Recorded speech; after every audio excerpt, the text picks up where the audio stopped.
Welcome to the Pregame Pint. I am your host, Dalton Main, joined, as usually, by Timothy Clark of the Louisville Coopers. We are here at Against the Grain Brewery in Louisville, Kentucky. In just a couple of hours, Louisville City FC will kick off against the Charleston Battery in their first meeting of the season. How excited are you for that? Very excited. This is a good test for Louisville City. We are second place currently. Charleston 6 points out in third place. This is a real big one for us if we can claim 3 tonight. I don't think Coach is pushing for a draw. I think he wants the win, especially after last week's performance. Tulsa, it could have gone both ways, especially towards the end of the game.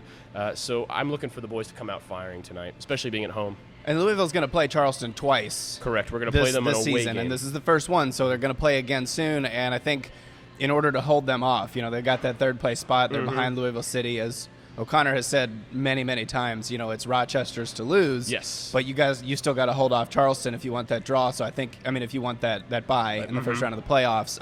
So I think they're going to want to come out firing. They're going to want to put some pressure on them. They're going to want to say, hey, look, we're not going to let you catch up to us this season. So exactly. I think that's off important. That St. Louis game the other night, which we were talking about earlier, that was a really probably a sore loss for Charleston. They had the win, and then St. Louis just stormed back. Yeah, early first half, they scored 2 goals early. They got up. They looked kind of dominant, but they looked like they were counterattacking more so than putting a lot of pressure on St. Louis. They were sort of using their opportunities wisely, and that's how they got a lead. But then, of course, in the second half, a couple of penalties, only one of which St. Louis capitalized on. But of course, it was a big 93rd minute winner. What did you think of that game? I watched most of it with the exception of the last maybe 10 minutes just before that equalizer. Horton, he gets the ball. It was a set piece, and it was a beautiful set piece. It looks like something they practiced, and he puts the goal in. They storm the sideline all the way down to the fan section. They're on the opposite side of the field, and the Louligans storm the field. I think that's only their second home win of the season, so that's really big for them. And for us, Louisville City fans, that was a big win for St. Louis because, again, that stalled Charleston's efforts to get closer to us. So we kind of owe them a thank you, St. Louis, for that. Well, let's take a look at. We've got that goal. We want to take a look back at it and see the excitement, on St. Louis, and of course they ran straight to the St. Louis fans, which we'll get to in a second. But let's take a look at that goal first. Duty leaving it for number 16, Mike Roach, who won this free kick. Roach curls one on, weak side, wanted Musa. Broken up. There's a shot. They score! They score! Horton just into the game. You said he was dangerous in the area. It fell at his feet, and he blistered it into the back of the net. And St. Louis leads 3-2. Horton scores. Duty leaving it for number 16. Now, of course, that was an incredible goal, but as we pointed out while we were watching it, that was a long run. Most of that video was the St. Louis team running to the other side of the field. Absolutely, to celebrate with their fans. You can see where the goalie, I can't remember the gentleman's name. It's not Corby. That was, or it might be Corby. Aodhan Cooper is the other goalie, but he just is lost. There's too many players in front of him. He watches the ball go by him, and there's nothing he can do. I can only imagine how much it hurt just watching that ball just skid into the back of the goal. Oh, yeah. And I thought it was fun. I mean, going back to the whole fan aspect of it, you saw St. Louis tweet about where else do you run other than to the St. Louligans, and Landon Donovan actually retweeted that and said this is really cool. And I thought that was pretty neat. I mean, that's big for the league, but also big for St. Louis. And, I mean, it's cool that you get that much attention for that. So when we were in St. Louis for the last game, that 3-3 tie, it was a great atmosphere. I know you enjoyed yourself. You got to stick around for it. It's a different type of atmosphere than some of the other teams that are in this league, and that's not taking away from the Charlestons, the Rochesters, but the St. Louligans, to their credit, they're an amazing fan base. They come out, even when the team was doing poorly at home, they still showed up, and they were very much rewarded. Yeah, definitely. They have the drums, they have the smoke, they've got everything there. They're in their little corner, and they pack a lot of energy in there, and it's fun to see. I'm excited to go back there and see another matchup between Louisville and St. Louis, especially because the final matchup should decide it. So it'll be September 19th. It'll be interesting. Looking forward to it. Yeah, but so Charleston comes into this game off of that, what's got to be just a heartbreaking loss for them, especially this late in the season. You want every point. You need every point, and you want to get, especially if they want to catch up to Louisville. So they've got to come into this game angry about that. They've got to come in fired up. I think they will. I think they will. If they're an old team, they've got a good coach. He's going to tell them what they need to hear. And this is a formidable place to play right now. I mean, we've only lost, I believe, twice at home. We put up a lot of points at home generally, bar the Montreal game, which we're all going to forget that game. And our coach is equally at task as well. He's going to tell the guys what they need to hear. I'm looking forward to what kind of battle it's going to be, right? We were talking earlier, it's a defensive game, or it's a defensive team in Charleston against an offensive powerhouse like Louisville. Mm-hmm. Will they sit back? Will they press the ball? I don't know. I'm looking forward to seeing what kind of game they play.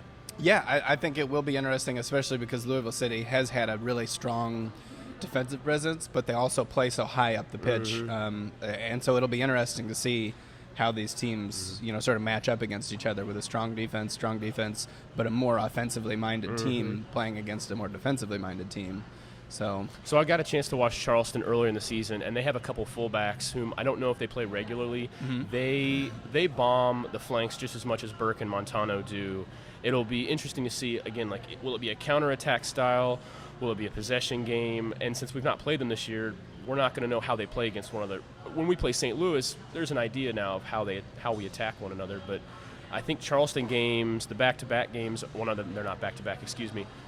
I think it's just 2 weeks between the games that we play one another. It's after Labor Day weekend that they'll go down to Charleston and play it. And I don't know how to say it, Blackbaud Stadium? I think it's Blackbaud. Blackbaud? Okay, I don't know. Is that a name? I assume. Things I should have researched before starting the show today, but it's early. We'll talk about that when the time comes, once we go to go down there and everything. So as we talked about with St. Louis, there was a lot of national attention there, but does it compare to the national attention that Louisville City got this week?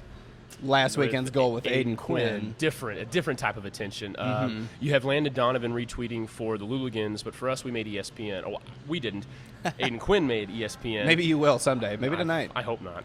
Not me personally. But no, the goal was beautiful. We talked about it earlier in the week, some of the Coopers and I. Does the goalie, does he line the wall up a little farther to the left? Should the goalie have been positioned a little differently? And you look at this goal, Martin French, one of our Coopers, is saying that it's an old Gaelic style. He takes 2 steps back and then 1 to the left, or in his case, 1 to the right. And he just lines it up. There's nothing waiting. It's just very systematic the way Quinn takes the shot. It was a beautiful bender. I'd not seen a goal like that all season. I'd say just for USL's sake, it might be a top 5, top 10 goal. Yeah, and that's what the commentator said at one point. So let's take a look at that real quick. We've got that. We can show you the goal. I assume most people have seen it, but we're going to take a look at it again, just see, relive the moment perhaps. This is Quinn. Quinn with a left-footed strike, and what an outstanding goal that comes in the 19th minute. And you talk about one of the best strikes that we've seen the entire season. That goal right there that comes from Aodhan Quinn has put Louisville City FC in the lead here 1-0. Sometimes you just have to hold your hands up and say you've been beaten by a great strike. It was definitely a foul, obviously, from Mason Grimes, and there was only one player that was going to take it, Quinn. He came up, and if you watch Jake Fina, it was very clever from the free kick taker, because Fina was going to his right, and he looped it with his left foot right into the top corner to Fina's left. A fine goal, just under the bar. A wonderful goal. I could watch that forever. It's amazing. It's a great goal. But what's interesting is we sit here and we say, man, that was great. We want to see it again. And I think Aodhan Quinn, the rest of the team just says, yeah, well, hopefully we can do it again sometime. Let's look ahead. That was very much what it was at practice was, I think somebody asked Coach O'Connor, they said, will he be taking the free kicks? We'll certainly take the next one. One for sure, just to see what happens. And I said, yeah, so, let's keep it going. But Aodhan Quinn was very much it's just, I was just feeling it. I stepped up, I wanted to take it. I saw the opening. I took the shot, would have been better to have the 3 points. Absolutely. So I think that's the right way to look at it. If you look at the team moving forward, they just say, look, we want to keep going. We want to look forward. But yeah, it was an impressive goal. It was great to see. I think so. Will he do it again? We'll see. Maybe he gets a free kick today and does it again. It dazzles us. Well, what have you seen out of the team that you want to look for tonight, that you've seen recently? So we were just talking about Guy Bend is back. I don't know if he's going to start tonight. I know he was nursing that injury, but he's been playing consecutively the last 2 games. I want to see more possession in the middle. It always scares me when we play across the mouth of goal. We've talked about this before. And the passes they're getting better, but I want to see more flank attack like we did early in the season. I think we're moving the ball through the middle a little more, which I like. But I want to see us go back to what we've been doing early in the year, get the ball up to Burke and Montano, let them force the game on them, let the defenders push them back. That's a tough one. I don't know what I want to see. I want to see a 2-0 game. We don't have to see high scoring, but I want to see a shutout tonight for sure. Scott Goodwin deserves it. He's been working hard. Our defense is getting back into the shape that they were before the Montreal game. That's what I want to see. Well, let's take a look. I was at a practice on Thursday. We talked with the team. We saw some of their workouts. So we can take a look at that. We talked with Coach O'Connor, talked with Aodhan Quinn a little bit about what they're looking for this weekend. Let's take a look back at practice.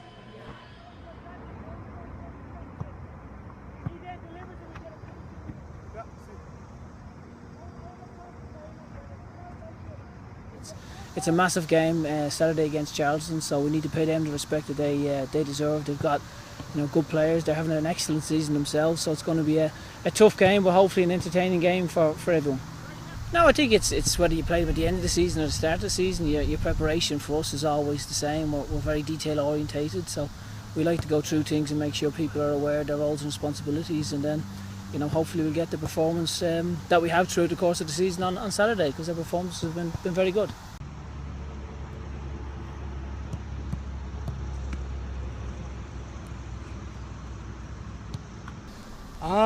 It's just thinking about the game on Saturday against Charleston. I'm not really a flashy player, so I don't think the publicity really got to me too much, because it's just not something that I really have to deal with or like that much. Just get it over with in the first couple of days and then start thinking about Charleston on Saturday. That's a big game for us, and it's a big game for our playoffs, because we obviously want to be in the top 2, and if we get a win, then that kind of separates us from Charleston.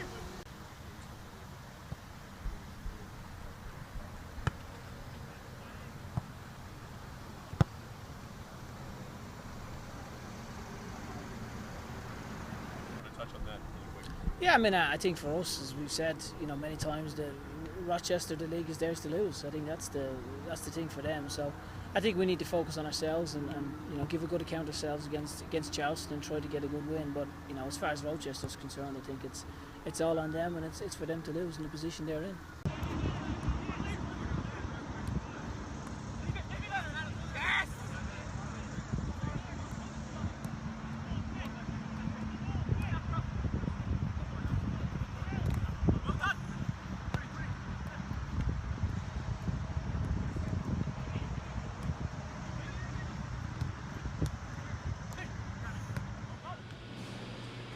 So we're looking at moving forward. I think everybody wants to focus on the next game. And that's kind of a theme that I've seen every time we talk to Coach O'Connor, every time we talk to the players. It's like, look, it's all about the next game. O'Connor, one of those sound bites was from him saying, somebody said, what about Orlando? Are you looking forward to that? He's like, no. No, he's not. That, I have no thoughts about that at all.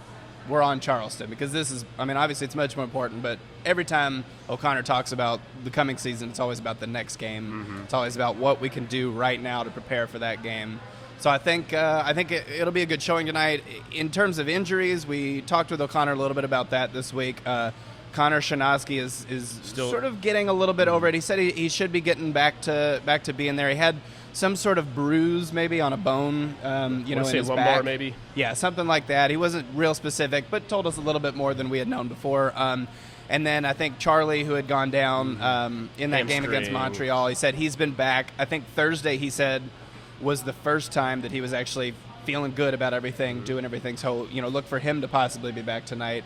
But in terms of that, he said everybody's carrying their knocks with them. It's a long season. He said we'd be out here all day if we went through everything. But, I think they're getting back to where they need to be. They go into 30 games next year. 2016 season, that's 2 extra. They might add a couple more on in the event the next year, and then you're looking at a 32, maybe even a 34-game season. You'd mentioned earlier about just, I guess, the willpower or the ability for coach to focus. He said something earlier in the year that you might have quoted. It's head down and drive on. I think that speaks to a lot of what the team does, how they play, their mentality. Of course, I'm biased for Louisville City, but it's just a real easy thing to say, head down, drive on. It speaks volume for what they're trying to do. Mm-hmm. And like you're saying, if they're carrying knocks, sometimes you're going to have to play through it, whether you like it or not. Early in the year, we didn't have a lot of depth. They had to sign several folks, and then we took more injuries. You've got guys starting like Shinosky was, 20 games played and 20 started at one point before his injury. And pointing out those midseason signings, one of them was Aodhan Quinn. Yes, so. Great signing. That shored up our midfield, and he's played stellar. He got himself on ESPN, so that's a great signing. Oh, yeah. Well, Steve P. couldn't join us today. He is still a little bit sick. I know, we're all doing it. I've got my Gatorade right here on hand. I've been sick. I've been trying to get over it. You said you're getting over it. We're all getting there. Hopefully the team isn't getting that way. You know, Ohio Valley, baby. Hopefully the whole league as a whole can keep going strong. Please. It's been a good season so far. We're getting down to the playoffs. Everybody stay healthy. You know, let's have a good run at the end of the season. But yeah, is there anything planned for tonight with the Coopers? Anything big they're doing? The usual march. I believe we have some TIFO planned, which I will not talk about. Okay. That's a surprise. All right. The march will happen again. We're going back to Washington Street this time. We are talking about moving it over to a different location, but at this time we're going to leave it where it is because it's easier for everyone to see. That starts at 6:45, games at 7:30. So if you want to get here early at ATG, come join us. If you're watching in Louisville, if you're in Indiana, come on down too. Yeah, there's going to be a big party here before and after the game. The Heretics always make their pregame stumble to the match. They just sort of wander through the doors. Good group of guys. Halftime, hug time, of course. I'm always a proponent of that. But yeah, so we got a big matchup tonight. What's your prediction? I'm going to go with 2-0. LC. Okay. Bold. I don't have one. You have to. You just I want to see. I know. I want to see these teams go at it first, and then maybe I'll have a prediction for the next one when they're down there. All right. All right. Well, Timothy, thanks so much for joining me, man. It's as always a pleasure. It's a good time. We will be back for the next home game. Yeah, sounds good. Which I believe is next Saturday. So it is tonight, 7:30 p.m. Louisville City kicks off against the Charleston Battery. From Against the Grain for Timothy Clark, I am Dalton Main. We'll see you next time.